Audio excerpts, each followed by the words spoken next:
वर्षीय चिमुरडीवर अत्याचार करून दगडाने ठेचून निर्घुण हत्या। वर्धा जिल्ह्यातील सावगी पोलीस ठाण्याच्या हद्दीतील रोटा शिवारात बुधवारी 15 जुलैला एक अत्यंत संतापजनक आणि काळजाचा थरकाप उडवणारी घटना उघडकीस आली आहे।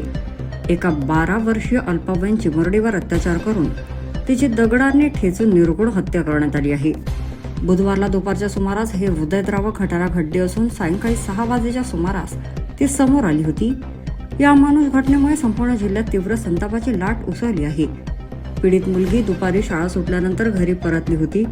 तिचे आईवडील शेतमजुरीसाठी गेले असल्याने ती घरात पूर्णपणे एकटीच होती। हेच संधी साधून नराधम आरोपीने घरात प्रवेश केला। चिमुरडीवर अत्याचार केल्यानंतर आपण पकडले जाऊ या भीतीने आरोपीने क्रूरतेचा कळस गाठला। त्याने चिमुरडीच्या डोक्यावर आणि चेहऱ्यावर दगडाने भीषण प्रहार केले, ज्यामध्ये तिचा जागीच मृत्यू झाला आहे। सायंकाळी आईवडील काम करून घरी परतल्यावर हा धक्कादायक प्रकार उघडकीस आला।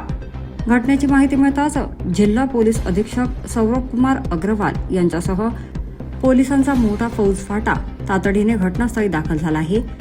पोलिसांनी तपास चक्रे वेगाने फिरवत या प्रकरणी 4 संशयितांना ताब्यात घेतले आहे।